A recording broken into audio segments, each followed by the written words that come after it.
All right, thank you, Jan, for that introduction. We're just trying to get the tech work done behind here. I certainly have learned a lot over the last 3 years that I've really been working with voter service and the Marin County Elections Department, and I truly love it. And so I'm very happy to be introducing Lynda Roberts today. But first, I want to say that today is a civic holiday called Election Hero Day, and we are very fortunate to have our sorry, I feel like she's part of our league, our lead Marin County election hero, Registrar of Voters, Lynda Roberts. And we're lucky to have her here today to talk with us about, she's going to focus on the 2024 presidential elections, but she's always full of great information, and she's our perfect source to be asking any questions that we have. And before she begins, I'd like to tell you just a little bit about her biography. Lynda Roberts has been the Marin County Registrar of Voters since July of 2014. And before this appointment, she was the clerk, recorder, registrar of voters, and clerk of the Board of Supervisors in Mono County, California. She was there for 7 years. Before that, she lived on the Big Island of Hawaii from 2005 to 2007, and she worked in the development department at Parker School, a private K-12 college prep school. Her career in public service and elections started with Salt Lake City municipal government in 1977. Lynda earned a master's of public administration degree from the University of Utah in 2005 and graduated from the San Rafael Leadership Institute, as well as the Marin County Leadership Academy in 2017. She is also a member of the California Association of Clerks and Election Officials, which is a professional association. So thank you, Lynda, for joining us today, and we're all looking forward to your presentation. Thank you, Robin. And thank you, League members, for having me today. It's always an honor to share information and answer questions, and then know that we have some reliable messengers out there who can perhaps answer questions that you may encounter in your daily lives if people have questions about elections. So with that, let's just jump into the first slide. So our upcoming election period, as you can see, we've got the presidential primary and the presidential general coming up in 2024. And I'm calling these voting periods because we do have early voting. And that's because everybody gets a vote by mail ballot that is mailed 29 days before an election. And people can, starting February 5th for the upcoming primary, will be able to come into our office to vote early, or with our vote centers. There will be some of them open starting 10 days before the election. So we do have this voting period now, and people often want their ballot to be counted so it's included with the election night results. And so, you know, people have this option to get their ballot returned early or come in person to a location and vote early. So those are the voting periods for the two upcoming elections. And what I really want to focus on is the primary, because a presidential primary can be kind of confusing. So let's go to our next slide. And the reason a presidential primary is a little confusing is because it's the only time that a person's party affiliation matters as far as voting. And that's because the presidential primary is a partisan race. So a person who is registered in a certain way, that's going to determine the ballot you get. So it really only matters for voting every 4 years when we have a presidential primary. So let's go into that a little bit more on the next slide. So as I mentioned, a person's party affiliation will determine which ballot they vote on in the upcoming primary election. There is an exception that I'll talk about in a minute, but so what that means to you is If you are registered with a political party, then that will determine the presidential primary candidates that you vote on. And I do want to say this is just for the primary. So obviously the presidential candidate nominee that gets put on the general ballot in November, everybody can vote for the presidential candidate of their choice in November, regardless of your party. So this really only matters for the March primary, and it's because the parties are determining which of their candidates will go to the November ballot. So if you're registered with a political party, then you will get a ballot with those party candidates. So if you are not registered with a political party, and we commonly refer to them as no party preference, then you will get a ballot with no presidential primary candidates on it unless you take action. So let's talk about that action for a minute on the next slide. So what action do you need to take? Well, if you are registered no party preference or other may be a party affiliation that isn't yet recognized as an official party. So in that case, people that don't have a specific party that they're registered with will get the ballot without candidates unless you take some action. So what you would need to do if you're registered in this way is you would need to decide which party's presidential candidates you want to vote for. And then you would either need to register with that party to get that ballot, or you would need to cross over to get one of the three parties listed, the ballot for one of the three parties listed. Those three parties, the American Independent Party, the Democratic Party, and the Libertarian Party, are allowing people who are registered as no party preference to request their ballot. So what that means is you would not need to re-register if you wanted to request a ballot of one of these three parties. We'll have information coming to you in the near future telling you what you need to do to request one of these three ballots. So you could leave your no party preference status as it is, and if you wanted to vote on one of those presidential primary ballots, you could just request it, and then you would get that ballot. If you wanted to vote on the other three parties, the Green, Peace and Freedom, or Republican Party candidates, you would need to re-register for one of those parties.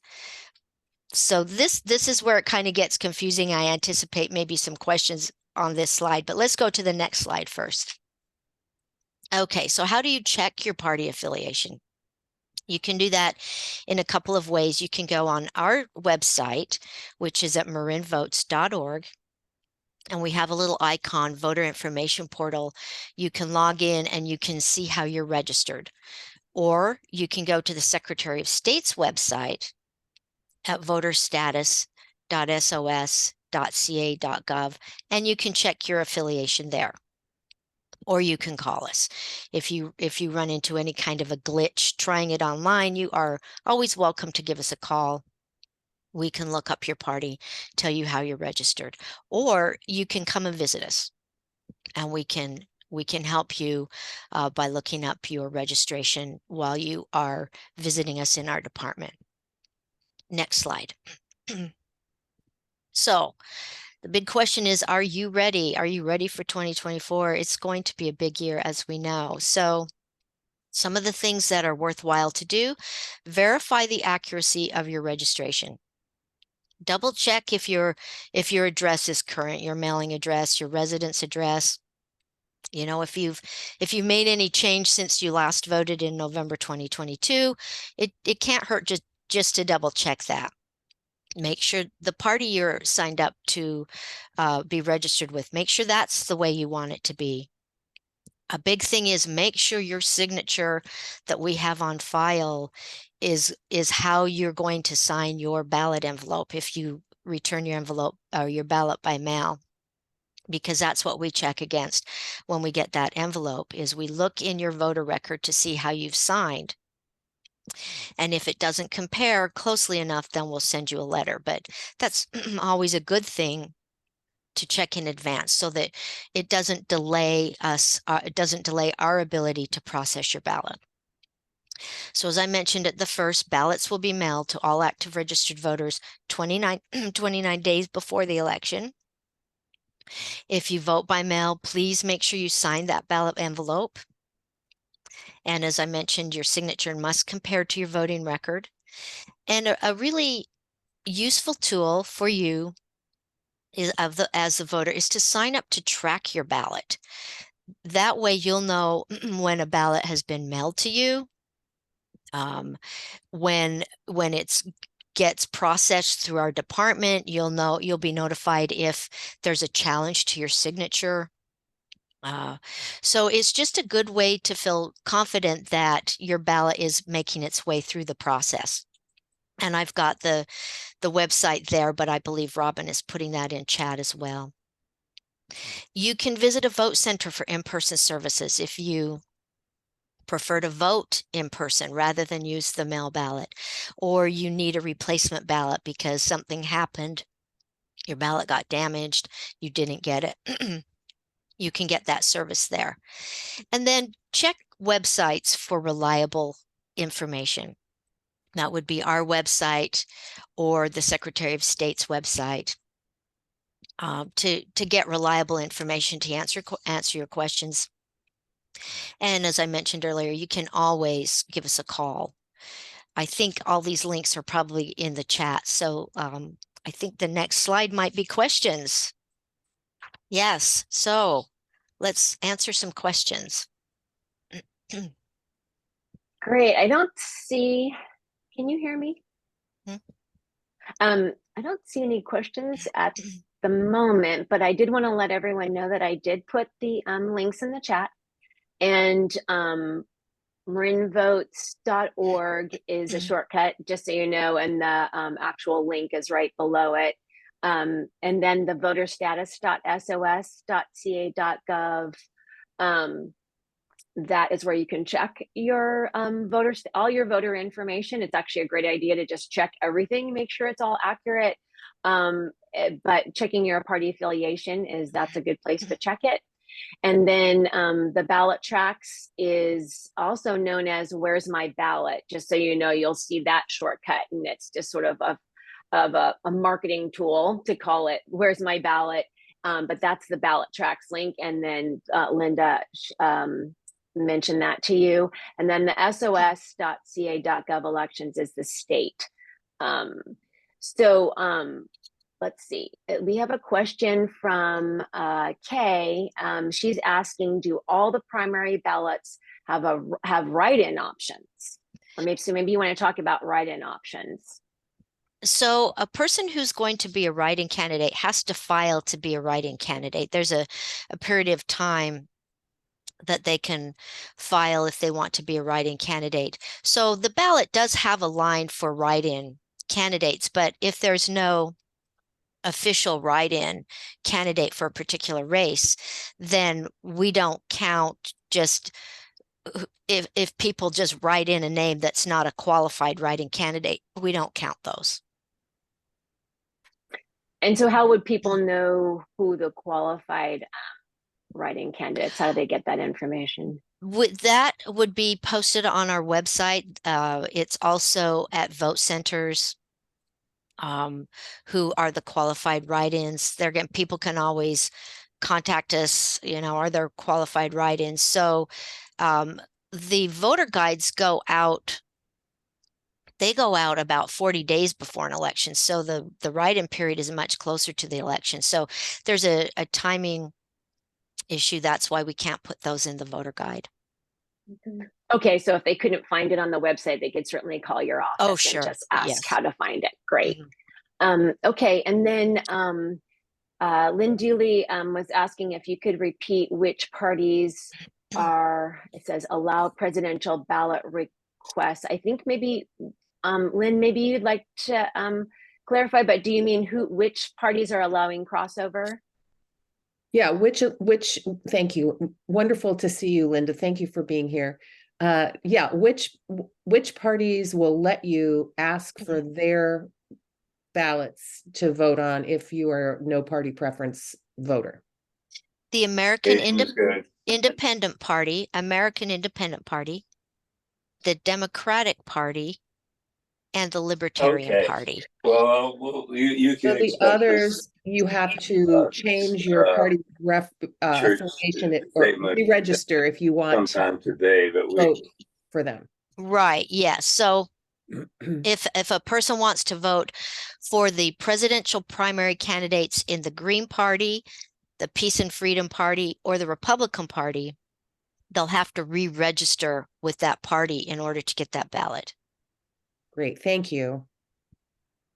And Lynda, I think it's a good time to reiterate again that this is for no party preference. Correct. Registered people, right? So like Right. Democrat or someone else can't just, a Republican can't say, I want to cross over and do a Democrat. Right. ballot. Yeah. Thank you for making that point, Robin, because it can be kind of confusing. So if somebody's registered already with a party, let's say the Green Party, then they'll get the ballot for the Green Party.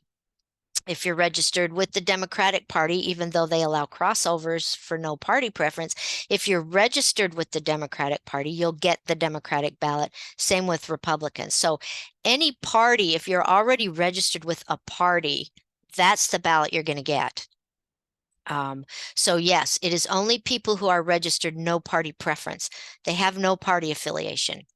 And in that case, those three parties will allow a person to request their ballot. Right. And I think something that we run across, all of us doing voter engagement work or voter education, is that somehow people forget that true meaning of the primary, and the purpose of it is to get the people who are going to represent their party. So you're voting for a party. It's not the final, like you said, where you can all do it. Okay, so Margie, you can correct me if I get your question wrong, but you said you have two questions. Does one of the access points actually show your signature? That's the voter status, the SOS, or is the Marin site, or is there a way to actually see your signature on any one of those sites? Okay. I don't know. No, there isn't. You can see what your address and your party and certain things, but not your signature. That's really information that's not posted online. You would need to either come in and take a look at it. Would be the best way. Okay. And Lynda, you had mentioned in another presentation that if you signed up at the DMV, it's usually your DMV signature. So that would be one way to sort of take a look, but otherwise you'd actually have to come into the elections department to find that out, Lynda. Yeah, I know sometimes people call to see if they can kind of get a description of their signature, but I'll go through a couple of ideas here. So if you've registered on paper a while ago and you haven't updated your registration through the DMV, then it's most likely the signature we're looking at is on your paper registration form. So depending on how long ago that was, maybe your signature's changed over time. So coming in and looking at it is one way to do that. If you have updated your registration through the DMV, then the signature would be the signature on your driver's license. And so kind of a problem is if people just kind of squiggle their driver's license signature, but then they're very meticulous how they sign their ballot, it's not going to match. It's not going to really even compare. So that can create a problem. But, you know, if that's how you sign your signature, the way you sign it on your driver's license, and that's what we have on file, then we can compare your ballot envelope against that.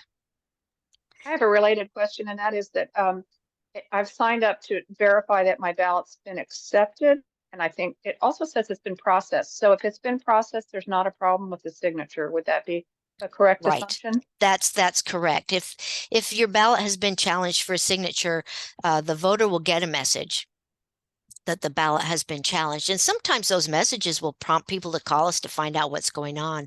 And then we can just get the problem resolved. But what will happen is if it's a signature problem, whether it's a missing signature or it just doesn't compare closely enough, then we'll send a letter letting the voter know that they need to resolve this problem. And I do want to point out with the signature that it's not an exact match. It needs to compare overall. So if somebody signed their initial and last name, if that signature overall matches what we have on file, even though a person might have signed their registration form with their full name, as long as it compares, then we can accept that.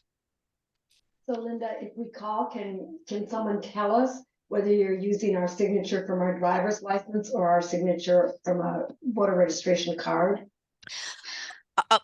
Probably, because we would see what the registration form, the most current one that we have on file. That's a good way to do it, actually, is to see which registration signature we're looking at, if it's DMV or if it's a paper form. Right. And so overall, I think if your ballots have been, that they've been accepted and counted, you're doing pretty well.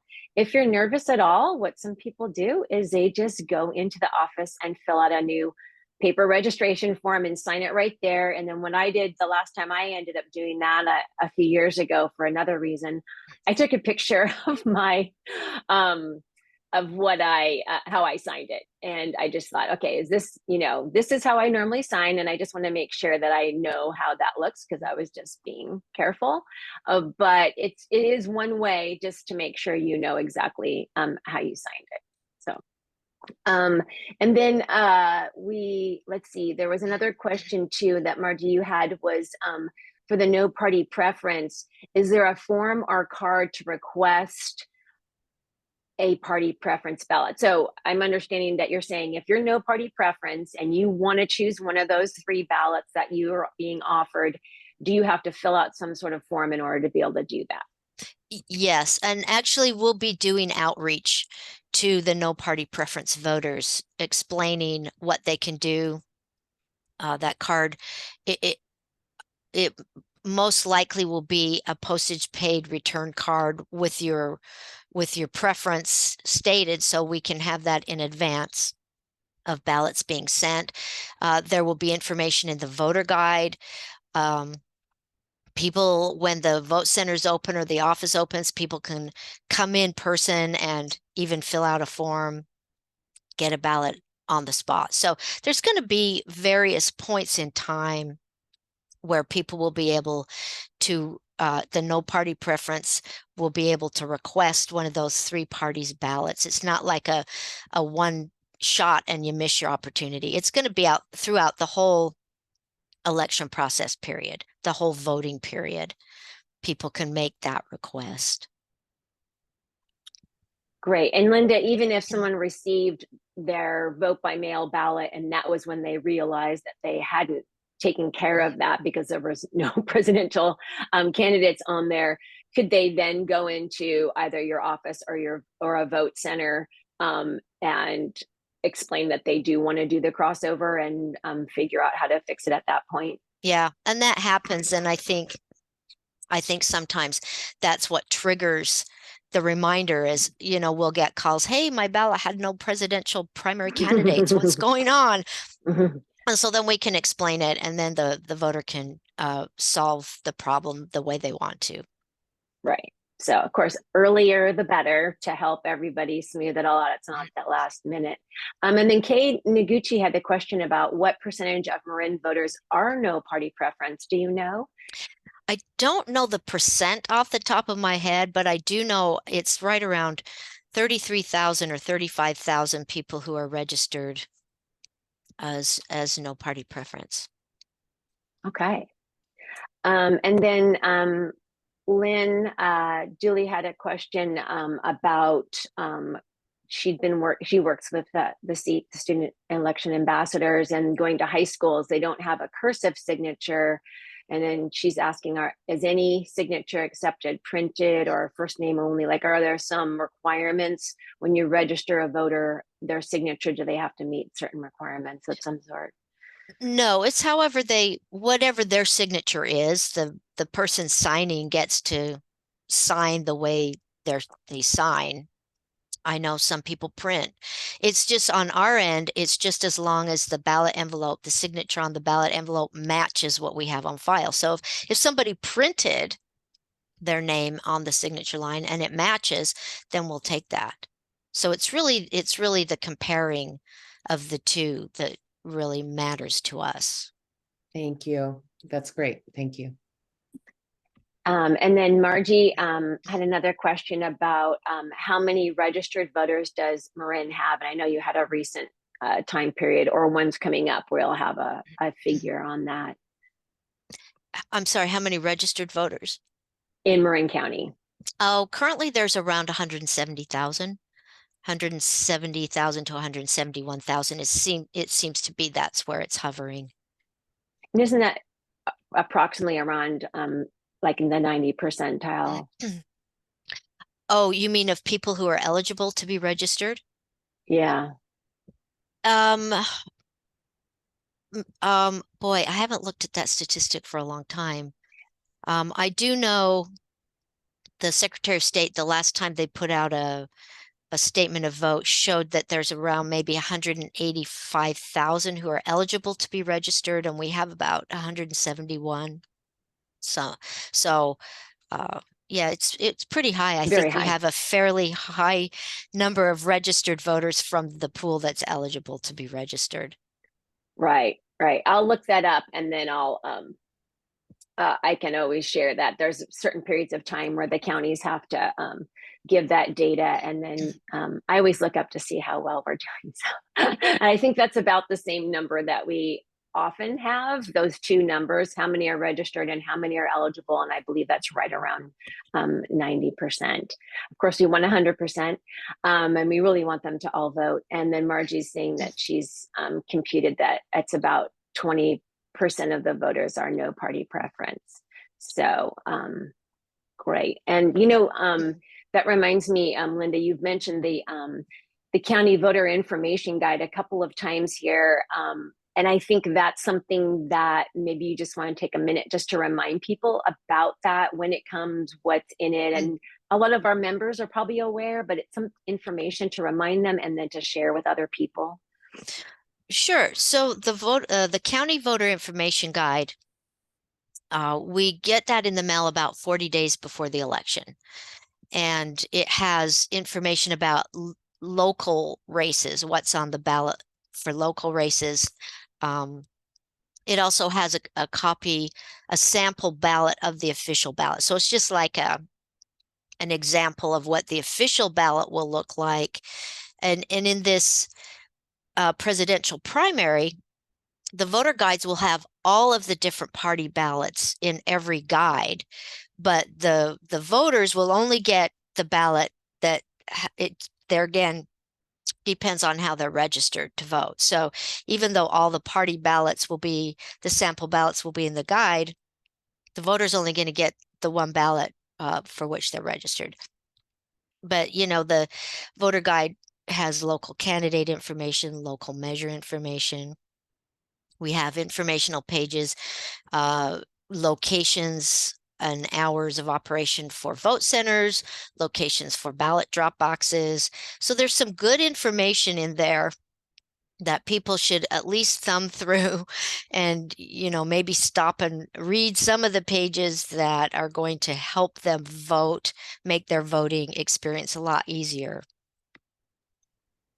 Yeah, and that reminds me, Lynda, I used to have printed on there where your polling place was. And now that we don't have assigned polling places and the voters using the Voters' Choice Act model, it does have a list of all the vote centers and their addresses and all that. I'm often referring people to the county voter information guide because we'll be getting a state one as well, but the county one has all that information in there. So just a little reminder for everybody, because I even get people saying, my polling place isn't printed on here anymore.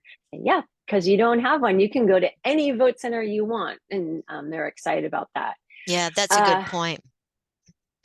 And then Before we go into talking, someone has a question about the Voters' Choice Act, but before that, Scott wondered if you could explain a little bit about the role of observers at vote centers.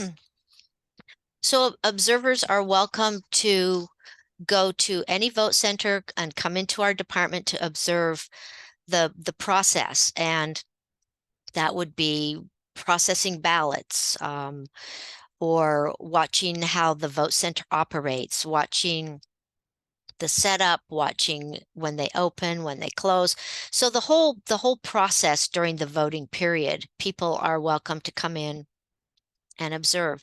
And it's just a way to help people understand the process, and so that it's transparent to people, and ask questions. You know, it gives them an opportunity to watch and ask questions. And really the only stipulation is that people just can't interfere with the process in any way, or interfere with other voters and their rights to vote. So observers are an important part of the process, and we do post information about the dates when observing opportunities will start. There again, it's on our website. If you get to the Civic Center, I do post a big notice in our lobby area. I send the notice out to the cities and towns so they can post it. So observers are welcome. And Lynda, don't they often check in at the elections department to say that they're officially observing to do? Yeah, when they come here, well, even if observers go to vote centers, they need to let the people, the election workers, know that they're there to observe. Now, something that happens here that doesn't happen at vote centers is people can watch more of the process, because we process ballots here. And so there is more to observe at the Civic Center. So when people come in, they check in our main lobby, and then we'll position them. We'll say, this is what we're working on, and they can, perhaps if we've got signature verification, they can watch that. They can watch the sorter, the ballot sorter. They can watch people taking ballots out of envelopes. So it really depends on where we are in the process and what we're working on at a particular time. And we'll just locate people so that they can observe what they're interested in. Right, because you do central counting where all ballots are counted at the Civic Center, Right. your department office, and they're not counted at any of the vote centers, which is Right. different from the polling places. Right. Yes. And then Jan, our voter service chair, was asked if you could share some general feedback from voters about the voting changes, because we're now using the Voters' Choice Act model. I think it's been well received overall. And so last year was our first year switching to the new model, and the purpose of it was to really make voting more accessible. And vote by mail ballots are now sent to all active registered voters. People can go to any location, any vote center for in-person services. Vote centers are open more days. And we have more ballot drop boxes throughout the county, starting 28 days before the election. So our first election was June of 2022. And with anything new, we learned from it and we improved for the next election. The big thing we learned in June was we needed to post signs at the polling places to let people know the locations of vote centers. Even though we had put the information out in a mailer and in the voter guide, we realized not everybody read or saw that information. So for the November election, we posted a list of where the vote centers are, so that if people showed up to their polling place, they knew where to go. That was the biggest issue for voters, is people who went to their vote center or their polling place in June and it wasn't there, because we now have 20 regional vote centers instead of 80 polling places. So other than that, once people understood the services they could get, and especially that they could go to any location, then they seem to embrace that fact that vote centers seem to offer more for them as a voter. I guess there's no really way to know if it increased voting in the midterm election, if through greater accessibility and a longer period of time to vote. And that's hard to say that vote centers contributed to that, because really it's a kind of election. We just see that with presidential elections, turnout's typically higher. With statewide elections, they're typically higher turnout than just local only. So it's hard to say that vote centers drastically increased turnout in Marin, because Marin has a high turnout anyway. But I can tell you, going back to November 2020, people who voted in person in 2020, which was still polling places, about 7% showed up at a polling place. It was really much lower in the September 2021 recall at about 3.5%. But then in the November 2022 statewide, it was about 5% people voting at vote centers. So some of that could account for COVID, when people all got ballots by mail, and those who perhaps used to vote more in person decided to just start voting by mail. So there's a lot of factors that could contribute to the way people vote. But we certainly haven't seen a decrease in our voting in Marin County.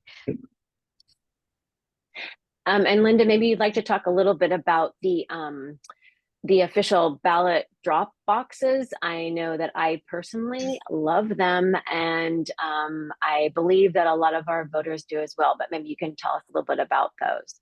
Thank you, Robin. That's something else we learned from June of 22 was, I'm sorry, maybe I'm getting mixed up from 2020. Anyway, what we implemented with our ballot drop boxes was to make sure that they all look the same, that our official ballot drop boxes look the same, so that people aren't confused with where to put their ballot. We either anchor them into the cement, the bolts are inside, or we will chain them to a permanent structure like a metal pole with a really heavy duty industrial size chain. That's for our boxes that are open 24/7. Some boxes at the vote centers, we don't feel like there's a secure enough area, so the workers pull them into the vote center at night. Our pickup schedule is based on state regulations. Early in the process, when we open boxes 28 days before an election, it's every 4 days we're required to pick up ballots. As it gets closer to the election, it's every 48 hours. The way we work it is we also monitor if boxes are getting full, we'll pick them up more often. So we have a minimum pickup schedule, but we will pick up as needed so that boxes don't get too full. And then we do have a procedure of what the pickup routine is. Requires 2 people.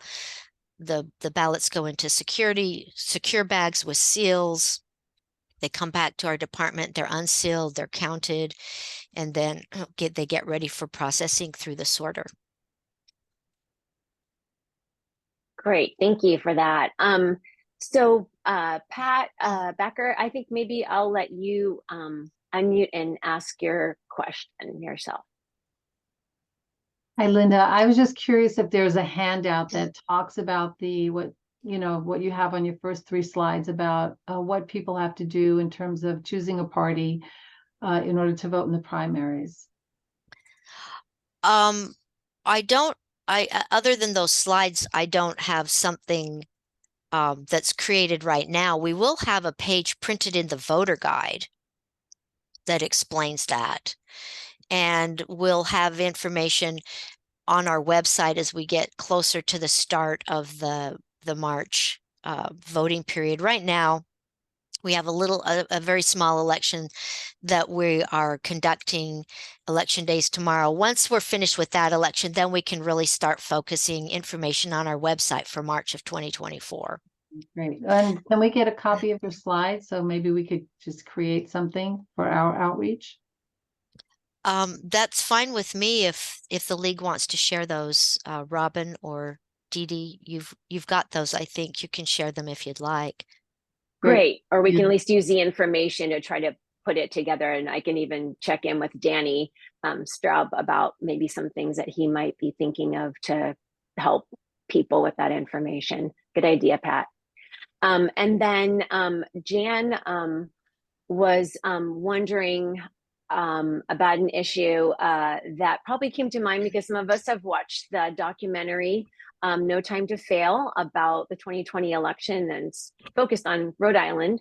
But it really brought up about a lot of the hostility and threats that have been waged against elections workers of all kinds, but especially election officials and staff.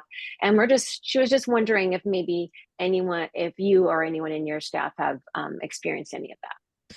No, we haven't. So I feel very fortunate that we live in Marin County and we have not experienced threats because of our positions.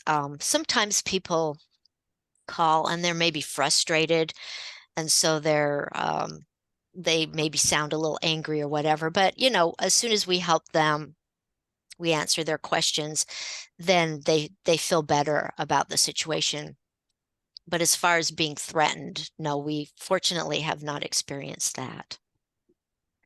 That's great. I think that's also a great testimony to all the transparency and openness that you and your department always have and are always very helpful and patient, and understand that when people get frustrated, they sometimes lash out, but then when they get the information, they feel a lot more comfortable. I've even been on observations with other people and they've seemed a little, irritated or maybe not in the best mood. And then after they've gotten the information, they really settle in and understand that all of you are working to make their votes, secure, and that there are methods and laws and processes that are followed all the time.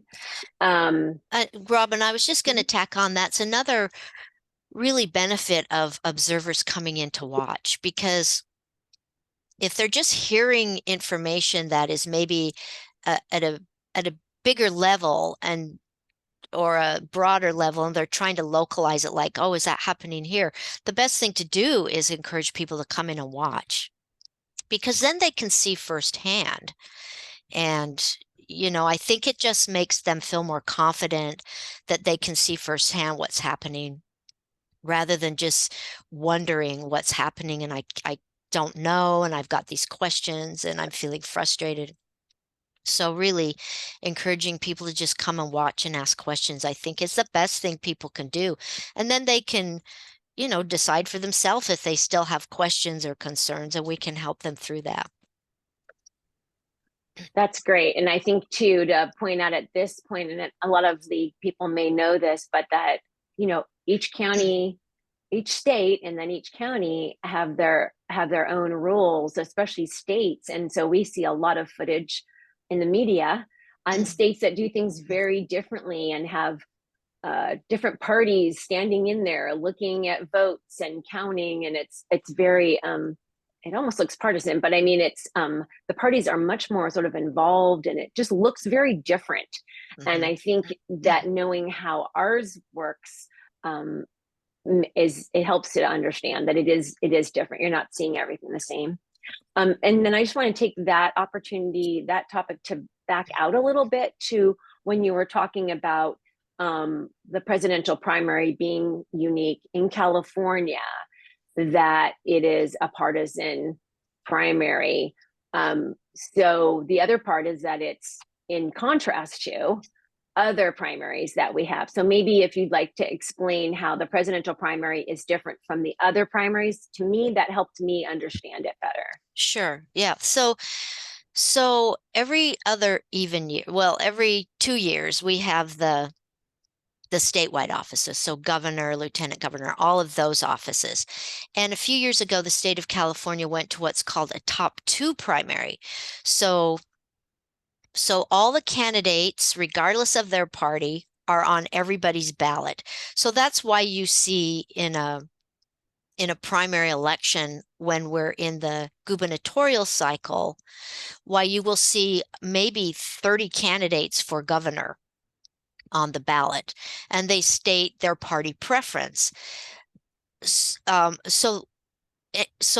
as voters, regardless of how we're registered with party, we can just vote for who we want to in the statewide gubernatorial primary elections.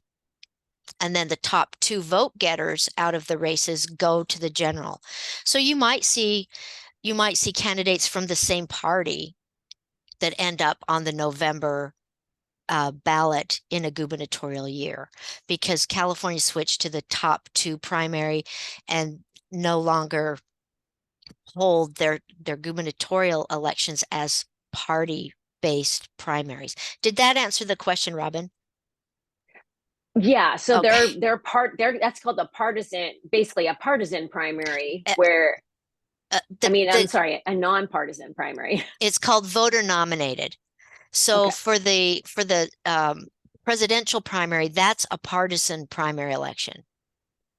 For the gubernatorial is called voter nominated. Right. So it's every 4 years we have this primary that we have to remember which party we're affiliated with, whereas otherwise we're just all getting the same ballot. It doesn't matter, and it's top 2. Yeah, and then what helps drive the ballot that we all receive is based on our local elections. So, depending on where you live, if you have something in your local area that's on the ballot, you're going to get a ballot that specifically has those local races, but the statewide races will be on everybody's ballot. Right. Okay. I don't see any other questions in the chat. Is there anyone I might have missed, or maybe wants to raise their hand or just unmute to ask your question? I don't see anybody with their hands up. I just want to say thank you for all the work you do for the county. And it's just so high integrity and transparent and so reliable. And, we really appreciate it so much, especially in light of all the hostility and intimidation that we're seeing for, nonpartisan elections professionals. It's really discouraging and heartbreaking. And I want to thank you for the work you do for Marin. You and your staff. Thank you.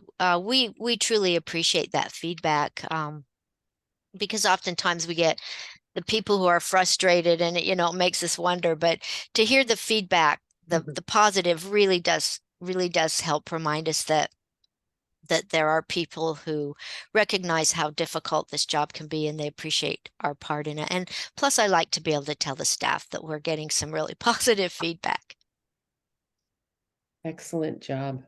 I'd like to also say I so appreciate the partnership that we have with you in terms of outreach, and how easily we are able to get information and provide information and work together. Doing the naturalization ceremony with Danny was like the highlight of the year. And to have him there to take those voter registrations, check them, and greet the people. It was really exciting. So I really appreciate this partnership. It seems a little bit rare and unusual, but it's fantastic. So thank you for that as well. Yeah, I agree. Having a partnership helps us as well with our outreach efforts, and especially with the Student Election Ambassador program. It's just, I think it's really blossomed with the help of the league. So thank you as well for your part. Jan, did you want to unmute and say something? Jan King?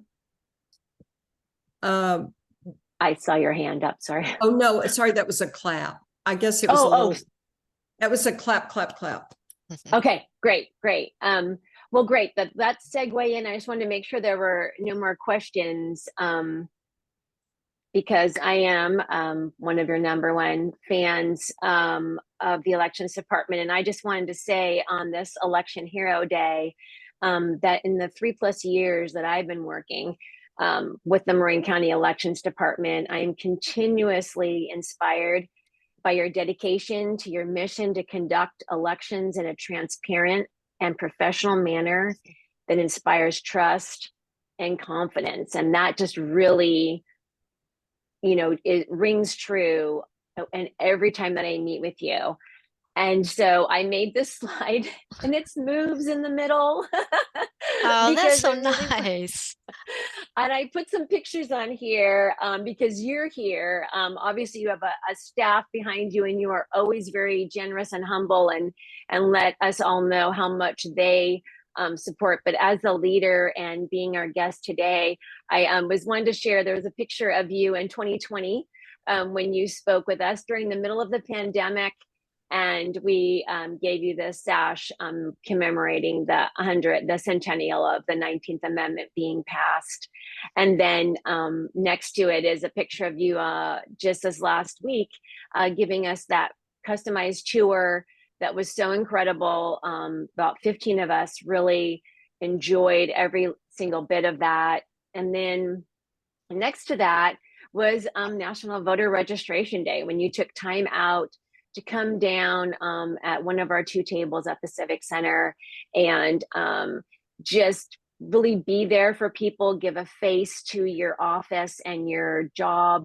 And you were able to register a new citizen from she worked with the Canal Alliances there, and I'm blanking on her name at the moment, but she had waited until that day to actually register and didn't register at the citizen ceremony because she wanted to be there at the Civic Center for National Voter Registration Day. And you were able to give her I'm registered sticker, which was super exciting for all of us election wonks. And we really just appreciate you and your openness and taking time out of your day to come and talk to us and help us get the information that we like to know, but also that we can share out to our communities, to our families. And even though we were saying how it's specific to states and counties, we can always just say that to people and say, hey, our registrar of voters in our state shares a lot of information. You should check with yours and find out what's going on there and maybe push for it. And then, of course, check your local League of Women Voters. But Lynda, we just so appreciate it, everything that you do, and we know you're doing every day. And this week, I'm encouraging everyone to, Chris Para from the Canal Alliance is actually in our meeting today. She's the one that registered on the National Voter Registration Day. So she just put a message in the chat. Chris, did you want to say something while we're here? I just want to say thank you so much, Lynda, for being right there that day, and also for the greatest job you are doing it right now. And just I want to say thank you. And yes, I was waiting for that day because I want to do it the voter registration day. So thank you. Oh, that was a real honor for me too, Chris. So thank you. Thank you, Chris. That's so great. Now we have your face as part of all of this too, because that's what this is all about, right? This is about engaging everybody in our county before and after they're registered, and inspiring them to engage in their government and using their voice as in the election process, right? And just getting people inspired. And you can never have enough, of that little inspiration. So I don't have my vote earrings on today, but I'm getting them ready. Never be shy. You can always encourage people to vote, because remember, it's nonpartisan, and Lynda is such a great partner in our nonpartisan work. And we don't care who people vote for. We just want them to vote and to know how to do it and feel confident in doing that, and that their voice makes a difference. And I just think Lynda's department is just so great. It's such a great partner in all of this. And is there anyone that I'm missing here? I I've just seen some want- things in the chat. I just want to thank you, Robin, for that little tribute. That was really very nice thing to do, to take your time, and I'll definitely let the staff know that the league had high compliments for the work we do. So thank you for that. Well, and I'll be seeing you this week. It's not Okay. just going to be Election Hero Day. I can't just limit it to one day. I'll see you later today Okay. and this week. So just so you know. Lynda, I don't want you to miss. I just put in the chat, I give you a standing ovation. Oh, thank you. And your Thank staff. you. It goes a long way. Let me tell you, it goes a long way to know there's a group of people that really do care So, about what we do. Because sometimes it feels kind of tough when we're, Yes. you know, kind of getting bombarded with some negativity. It can be really hard. So to know that, you know, our league really cares, it helps. It's very energizing. So thank you. We are so lucky to have you. Thank so you I'm all just so gonna much. jump in and say to Robin, well, I do kind of care who people vote for. I know. I think you do. I think we all have that interpersonal, you know, side of us, but in our work being nonpartisan, it's so great to be able to just encourage people and know that we have a department that we can wholeheartedly say is secure and safe and accessible. And if they give a phone call, hopefully earlier in the cycle than later, that they can get a response, and that we can also help them as well. And in every locale, leagues of women voters have relationships, maybe not as great as ours, because we really do work to keep this collaboration and work going together. But they can always help people get the information that they need. And the league really believes that that's key. And our Secretary of State is all about getting, like, our goal is 100% turnout. We're not going to be, well, you know, usually it's around 80, so a little bit better. No, we're not going to talk about that. We're going to go for 100, and at the end, however it works out, it works out. But we're going for 100% all the time. And I know that Lynda has high regard for our Secretary of State, and their office is helpful as well. Yes, they are. Okay, if there are no other questions, but as you know, you can always, you know, call their office, they have email, you can send them snail mail, any way that you need to contact them, just to share how you support them, or actually have a factual question. And I'm always actually, all of us in voter service are happy to help you get your questions answered too. We love doing it, so please ask us questions. Okay, And I'll great. hand off to Kevin. Thanks. Wasn't that a wonderful program? I hope this program was very informational to you and helpful.